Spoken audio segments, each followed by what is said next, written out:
Good morning, everybody. Jim Feist and Hank Goldberg from Las Vegas. Exciting football game last night. Boy, did that turn things around. We had the San Diego, now LA Chargers, have made two big comebacks. One in Pittsburgh, which is a tough place to play, and another one in Kansas City, which is even tougher to play. But that was remarkable. What a game. It was a great game. I thought that once again the officials decided it, which is unfortunate. There were some real questionable calls. That last interference call, which gave the Chargers the ball on the 1 yard line for the last play, that was pretty questionable. But there was a couple of bad calls in the game. The officiating is just, they got to do something about that. But Kansas City put themselves in that position when they couldn't get a first down on their last possession in the game, and it gave the Chargers an opportunity to score twice in the last 4 minutes. And I don't know if it was the play selection or what happened, but they had a penalty on the kick return, and put them in bad field position, and they got real conservative, as Andy Reid tends to do in situations like that, and it put Mahomes in a bad spot on third down, and they got the sack, and then they had the punt from the end zone. But you knew then that the Chargers were in control. Yeah, all they had to do at that point was one first down. All they had to do was make a first down. Because the Chargers had used up their timeouts. I think they had one left. Yeah, it was clutch. And Rivers did what the Chargers in the past have not been able to do. They made the right play, the strong play, the clutch play at the right time. In past years, they were never able to do that. And they did it without Allen. Yeah, Gordon, Eckler, Allen, all missing, and they still did it. And now Kansas City has to go to Seattle next week. They're going to be in the playoffs, but they may have to go on the road. Yeah, and that Seattle is not going to be an easy place to play. I mean, they're tough. They're playing well. We'll talk about that a little bit. If you look at it, Kansas City had a very physical game last week against the Ravens. The Ravens have a pretty tough team on defense, and they're very physical, and they took that one to overtime. That was hard, and then this one is really tough. This is a tough run for this team, and now they got to go to Seattle, which is not easy to play in that place, and their defense is very physical. This is a rough patch for the Chiefs. Yep. It takes a lot out of you to play those tough teams. I mean, there are some very good teams in the NFL, and there's some real bad ones. And last week, the Chargers played Cincinnati, and they kind of coasted in that game. They didn't put themselves out there too much. And that was probably a big benefit to them when you have one team playing a very physical overtime game and the other team playing a cupcake. So that probably helped them a lot. There's some people who were questioning the Chargers going for the two-point conversion at the end of the game, and it worked for them. And they had Kansas City on their heels. And they ran the same play on the two scoring plays and on the two-point conversion. And it makes you wonder what Kansas City defense was thinking. Well, Kansas City doesn't have very good defense. I mean, they have their moments. Yeah, but they had guys out of position on the same play 3 straight times. Yeah, that's right. They did. Here's an interesting situation I want to talk to you about and ask your opinion. Seattle is at San Francisco. They just played a couple weeks ago, and we talked a little bit about it the other day. They just played, and Seattle just murdered them, even though that San Francisco had a lot of yardage. They didn't score much. But now they're going down to the Bay Area, and they're going to play at San Francisco.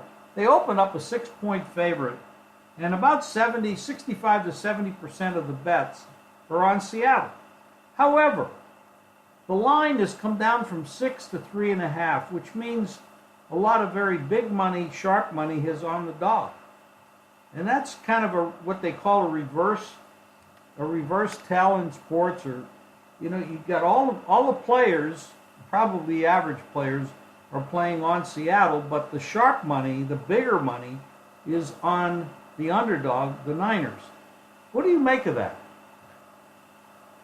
I don't understand it. San Francisco is not a good team. They got a decent defense. They will not score points against this Seattle defense. I just, last week the tight end for San Francisco had a huge game. He will not have a huge game against Seattle, and Seattle is going to run them off the field. They got the great running game. They are superbly coached. They're on a tremendous run right now. They've got a goal that they're not going to let up from, and I don't think they're going to let down. And and they, like you said, they crushed them last time they played. And right now, Russell Wilson had a bad game last week, and they still pitched a shutout, and basically. And Russell Wilson came through when he had to with the big play. He's got to play a little bit better this week, and I think he will. I don't think he's going to put together 2 bad games in a row. You have another very, very big game going on in Pittsburgh, and the Pittsburgh. You don't see often that Pittsburgh Steelers is a home dog. It's very rare. I mean, they haven't been playing well. They've been actually playing terrible. So that's a situation where they need to win. They definitely need it. There's injuries on both sides of that. But now we have New England 2.5 to 3-point favorite on the road at Pittsburgh. But Pittsburgh has been playing terrible. New England threw the game away last week on that crazy play against Miami. New England doesn't lose much very often after they lose a game. They usually bounce back pretty big with Belichick and Brady at the helm. 16-4. Oh, really? That's pretty strong, very strong. The injuries, of course, when you talk about injuries, it looks like Carson Wentz is, I imagine, done for the year. I expect he's done for the year. Foles is going to lead the Eagles into L.A. and to play the Rams, who got totally embarrassed to get in Chicago. Are we looking for another Foles miracle at the end of the year? I'd rather see Foles right now than Wentz the way he was playing. But obviously his back has been bothering him, which explains the fact that he was off his game. And I think this game, the number's gone up to like 11.5. That's a ridiculous. I think that's a ridiculous number because one thing about the Rams right now, if you look up their spread record over the last 10 games, 2, 6, and 2 against the number. They just win. They don't blow teams out. And I think it'll be interesting to see how Philadelphia responds to Foles. I think, Sproles has become to them what Thompson is to Washington, and he gives them a threat at the running back position, which may be a little bit difficult for the Rams to handle. He's a big difference maker for the Eagles' offense. Let me give you a little. Let me give you a little bit more. Let me give you a little bit more fuel for that fire. Across the board just now, it hit the screen. The Rams are now 12.5. Yeah. Wow. Well, everybody's in love with the Rams, particularly at home, and they need the game now because New Orleans, who plays on Monday night, is back in with the home field advantage. That's what the game means to the Rams. In the Pittsburgh situation, Pittsburgh has won 5 straight times. Or I'm sorry, the Patriots have won 5 straight times against Pittsburgh, and Belichick's not going to blow another one. Problem with Pittsburgh right now is their top 2 running backs are out, and they really miss those 2 guys. And and Roethlisberger may be playing hurt, and he hasn't been right. He can't play a full game anymore. He plays well for a half, and the second half he tanks, and that's consideration. Yeah, he had some bruised ribs last week when they played at Oakland. That was that's a tough injury to get over. Of course, they'll shoot him up. And the injury of I don't know what caused all those picks. What did he have, 5 in 2 games? Oh yeah, weeks ago. He's been a pick machine lately. One thing that they have is a good pass rush, but outside of that, hard to find anything right about them. And they missed their 2 coordinators who left after last year, and there's some issues on that team with the head coach who went to sleep at the switch last week and didn't put Big Ben in when he was ready to go, and he kind of lost the game for him. Yeah, Tomlin's had a questionable history. There was an amazing stat that I heard the other day. Pittsburgh, when they're a double-digit favorite, we're talking straight up now, we're not talking against the spread, but when they're a double-digit favorite over the last decade or so, something like that, there was 11 times, I don't know the number of years, but their record as a double-digit favorite straight up is 6-5. Which is absolutely terrible. And they've always had the reputation of playing down to their competition. And of course, they did it again last week. They did it at Jacksonville and got lucky to win. So it's been a long trend for them. When the rest of the league, when they're double-digit favorites, are about 98% straight up winners, but barely 50% for Pittsburgh. That's a coaching issue. Team's not prepared right mentally to step up. So it's a big weekend, Hank. We got Saturday games also, which we haven't talked about. You got the Browns going to the Broncos, and you got Houston going to Jets, New York Jets, and Houston's a 7-point favorite, and the Broncos are 2.5-point favorite in those games. Both Denver and Cleveland have an outside shot of getting in the playoffs. Houston, of course, does. The Jets are not going anywhere. But now, no more college there on that day, and we got some NFL on Saturday and Sunday and Monday. The Cleveland-Denver game. This is there are 5 rookie quarterbacks right now who are starting in the league, and all of them had good games last week. And I heard Colin Cowherd talking about how he can't remember when there were 5 rookie quarterbacks when this has ever happened. I'll refresh his memory. It was the years that Elway, Marino, the guy from the Jets, Todd Blackledge.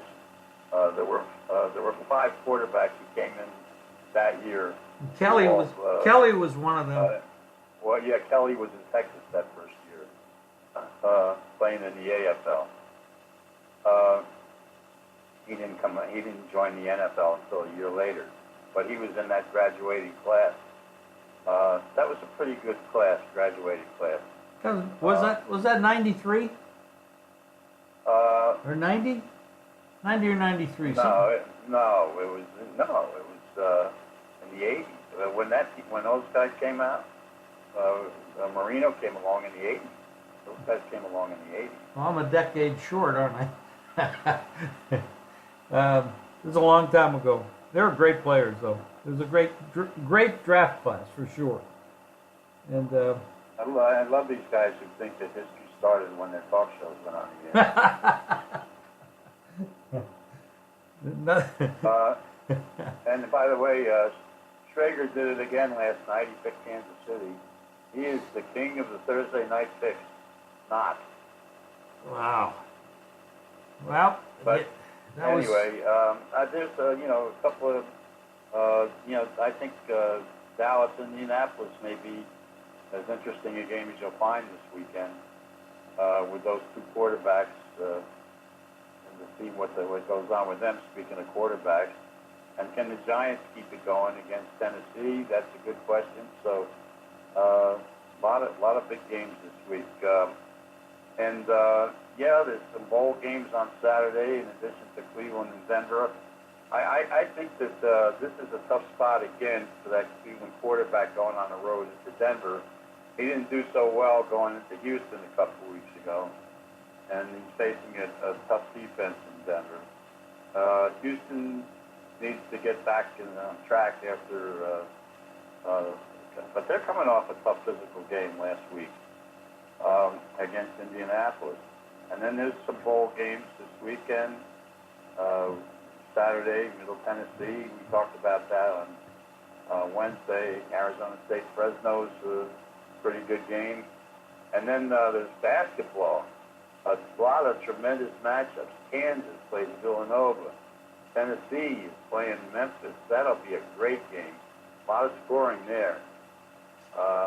And Kentucky plays Utah. Arizona State, Georgia. What are in their conference game that is?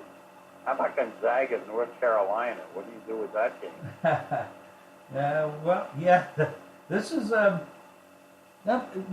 Gonzaga and North Carolina. Isn't that a rematch of a championship game a few years ago? Yeah, championship game they lost 2 years ago. Right. Yep. There's some awesome games. Now these kids have been. A lot of them have been testing. This is a period of time when the college kids actually have to go to class and take tests. And us gamblers, we forget that they actually are students and not only athletes. So, but they're coming back into action.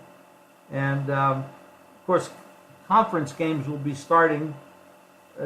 They have started a little bit, but it'll be full bore right after the first of the year. There'll be a lot of conference games, and that's a whole different handicapping involvement there, with things you have to look at, because you get a lot of rematches and everybody knows everybody.